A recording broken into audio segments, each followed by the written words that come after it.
Good morning, Oilers, and welcome to Campus Update. This time, we've hit the holiday season, and I know I'm feeling a little festive now that Thanksgiving is over. Looks like it's time for this annual Seal Beach Christmas Parade.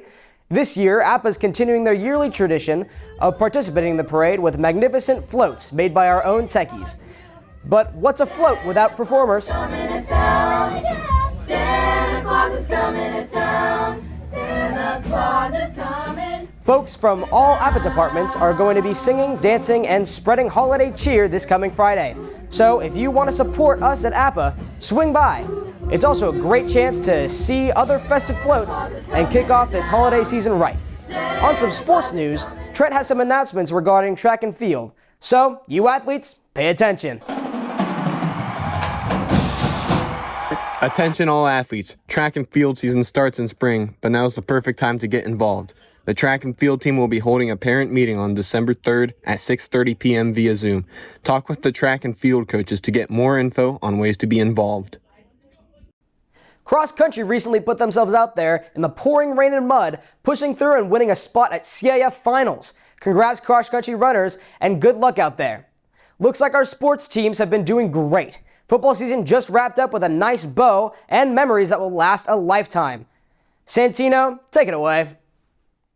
This year's Huntington football season was one to remember. With an 8-3 record, Huntington was a top team in their division. Sadly, the season came to an end with a loss against Edison High School in round 1 of CIF playoffs. Besides the loss, there was many highlights throughout the season. Every Friday, our football team came out and showed their skills. Thank you to all the coaches and players for making this a season to remember. Go Oilers. Man, it's like our athletes are never resting. And neither is APA because our annual holiday show, Sounds of the Season, is coming up. Parker is here to tell us more.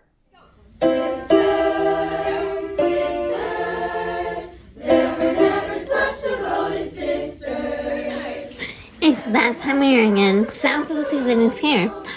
I caught up with the directors and the performers to see what makes this night so special.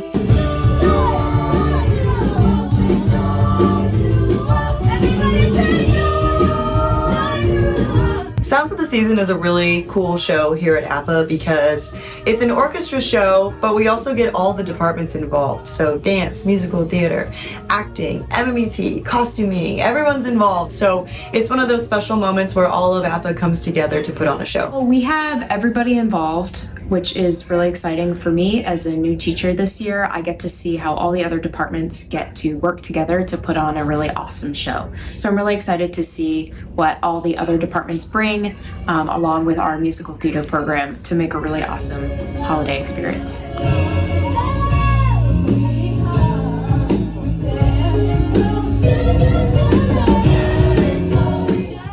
Come see Sounds of the Season.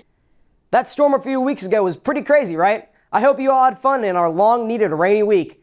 Let's see how some of our students spent their time. Take it away, Kaysen.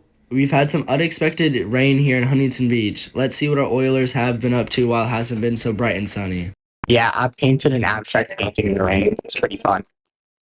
I went to drive around with my friends. During my rainy weekend, my brother was playing at the SoFi Dome, where the LA Rams play. So I got to go watch him. He got the only touchdown. I wonder what games those who spent the rainy week inside were playing. I know for a fact I wasn't playing Fortnite. Andrew's here to tell us more about the tale of how the game that had the world in its hands dropped it faster than Santa can eat cookies. Fortnite, what a game. People were playing it every single day. At its height, it was the biggest game in the world. But now, it's gone. What happened? At its most popular point, people were even recreating the game and doing the dances. Now, let's talk to some of the people as to why Fortnite went crashing down like the way it did. In a game that was on top of the world for almost six years, I think, just came crashing down in like weeks and maybe even months, if you want to be generous. I think they had a few good seasons, maybe about a year ago, and then after that, it kind of just fell apart. I think Fortnite became really poor when they added those big old robots in the game. And they just completely just destroyed the game. I don't know, man. It was not enjoyable anymore. I had to get back on the 2K main. So, from what the people say, Fortnite just tried to be too much. They were adding way too much stuff and it just lost its originality. It lost what made it Fortnite. It used to be so fun, so simple, but then they added all this new stuff, and it's just not good anymore.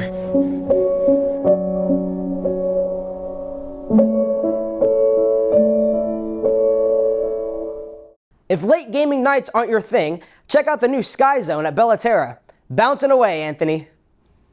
A great way to spend time with your friends is going to the new Sky Zone located at Bellaterra above the World Market. This Sky Zone opened at around the same time when the Sky Zone at Westminster Mall was sadly forced to close. This location has an obstacle course, zip line, basketball and soccer court, dodgeball, and many more. Saturdays are even more special because of their weekly glow nights, staying open until 11 p.m. for a neon glow-in-the-dark party. Similar to other amusement centers, Sky Zone also has 2 types of passes available, meaning you can go whenever you want. It's a great value for a lot of fun with your friends. Man, all that jumping got me hungry. Let's try some new festive recipes. Tell us more, Allie. Hi everyone, let's make popping candied cranberries, a super easy and fun holiday treat. First, pick out the firm and fresh cranberries and set the mushy ones in a separate bowl aside, because you want the ones that have the best popping ability. Then, rinse them well. Next, put the cranberries in a bowl and pour 1 bottle of Sprite and some orange juice over them until almost covered. Stir gently, cover, and chill in the fridge for at least 24 hours. The longer the soak, the better and less sour. After 1 day of chilling in the fridge, you are ready to coat them fully in powdered sugar and then pop the cranberries in the oven for 5 to 10 minutes at 200 degrees. And then you can enjoy a great popping holiday treat. If cranberries are a little too tangy for you and you're looking for a cheap bite, Owen's got you covered. Take it away. With the holidays coming up, I gotta save money for gifts, but I'm really hungry. I wish there was a way that I could find cheap food at Seacliff. Wow, wow, wow, wow, wow, wow, wow, wow, wow, wow. Ow. That's right, Oers. Me and my good friend are here to rack up the cheapest meals in Seacliff for when you're short on dough in your wallet and your stomach. First, we're visiting Sengo Sushi, where you can get a 4-piece California roll for only about $2.80. Then, we're right next door at Chipotle, where a bowl of seasoned cilantro rice will only run you about $1.70. This one's a little pricier, but $4.65 for a slice of cheese at Bertucci's isn't too shabby either, especially with the size and the taste. Our penultimate stop is all the way across the street at Del Taco. They've got loads of cheap options, but we went with the bean burrito, which will run you about $2.35. If you manage to go through all that and you're still not satisfied, there is one last stop, deep in the back of Ralph's, the clearance section. But seriously, most of the stuff is more than fine to eat. We got these massive Danishes for only $1.99. We got all this food for under 15 bucks.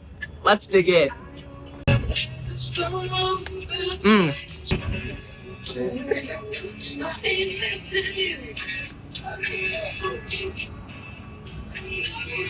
Even though it's just 4, it feels like a meal. Plus, you got ginger and wasabi, so you can prank your friends. Next up, we got Bertucci's cheese pizza. Very good. Nice and warm. They warm it up for you. The sauce is very flavorful, and the cheese is very seasoned well, I feel. It is pretty greasy, but that adds to the fun. I love a good greasy pizza. This gets a 2 thumbs up. Next up is the Del Taco burrito.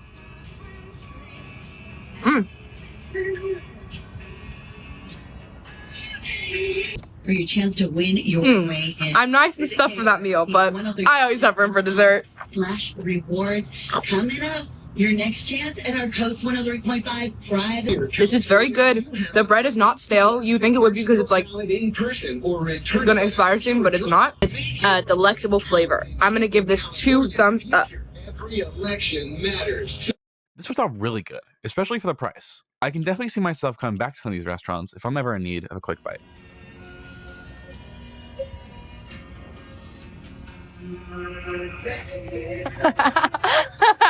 I'm pinching pennies. Thanks, Owen. I know I'm going to try some of those foods, but I have quite the craving for seafood. Bella, show us that good poke spot you found. Located on Main Street, Rive's Poke Shack serves up authentic Hawaiian-inspired poke bowls, packed with color, creativity, and the freshest ingredients around. If you're craving something fresh, flavorful, and made right here in our community, you got to try out Rive's Poke Shack. It's quickly becoming the go-to spot for poke lovers all across the city. And healthy after school, Rive's Poke Shack is only 5 minutes away. Swing by and get a bite. Trust me, you won't be disappointed. Rise has 18 different styles of poke bowls. The most popular is the Tsunami Nacho Poke Bowl. In this bowl, there's salmon, tuna, rice, and a special sauce that has not released yet. There's nothing better than the Christmas season. Thank you for tuning in this cozy winter morning, and I'll see you in the next one. This has been Jeremiah, over and out.